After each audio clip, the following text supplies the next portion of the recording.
Quiero saludar a John Bolton. Él fue el asesor de Seguridad Nacional de los Estados Unidos, una de las personas que trabajó muy de cerca todos los temas de seguridad en el mundo en la administración de Donald Trump. Luego, pues, como ya lo escuchamos a él aquí, salió con algunas diferencias. Pero sorprendió mucho que en una entrevista dijo a un periodista de CNN sobre un intento de golpe en el que fracasó. O sea que Estados Unidos intentó un golpe contra Venezuela. Y esa es la primera pregunta, Ana, y seguimos toda la entrevista en inglés y luego traducimos para aprovechar el tiempo de John Bolton. ¿Nos podría explicar con mayores detalles cómo fue ese frustrado intento de golpe en Venezuela? Good morning, Secretary Bolton. Thank you very much for your time today at W Radio. And the first question I want to ask you is in terms of Venezuela.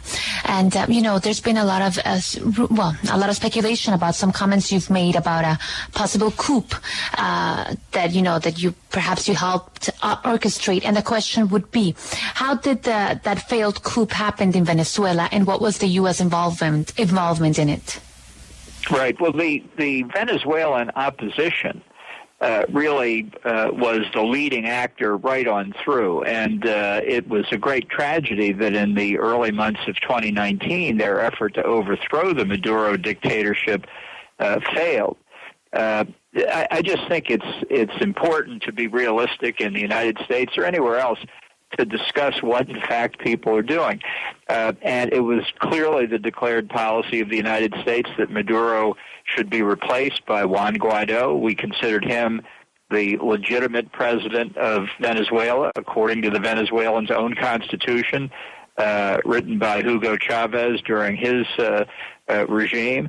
And as I say, it's a tragedy for the people of Venezuela that they didn't succeed. It was not a coup against a democratic government. It was exactly the opposite. It was trying to help the people regain power. Mr. Bolton, after the later information, the new details about what did happen in January last year on Capitol Hill, how do you see the judicial situation of Donald Trump? Well, look, I think January the 6th was a sad day for America. It's really a tragedy what happened. I do hold Trump largely responsible for it.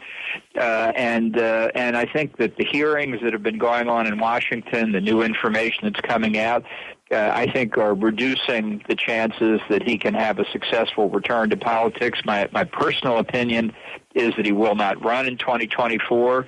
He knows he lost in 2020.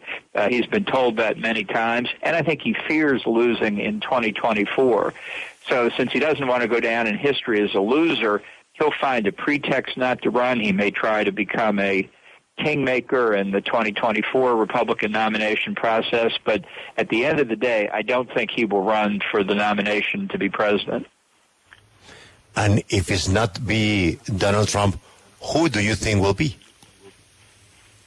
Well, Governor DeSantis of Florida is now in the lead in the polls, but I think Republicans could see as many as 12 or 15 viable candidates seeking the Republican nomination. I think people want to move beyond Donald Trump. They want to see new leaders emerge.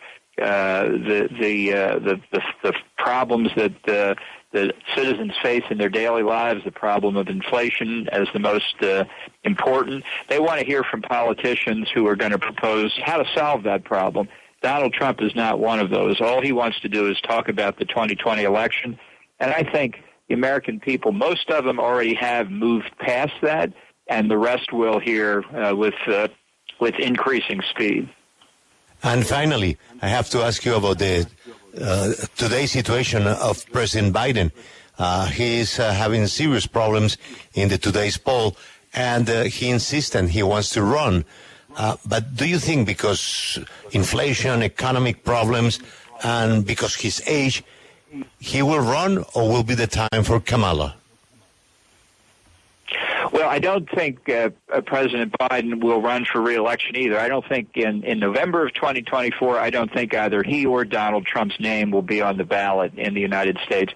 But I don't think Vice President Harris is a sure winner to get the Democratic Party nomination. I think a lot of people in the Democratic Party are concerned she would be defeated in 2024 and they would lose seats in the House and the Senate and in the governorships and in state races. So I think, much like the Republican side, I think there will be a very hotly contested fight to get the Democratic Party nomination. And it could be in both parties the nominee will be someone who's really not very well known around the world at this point.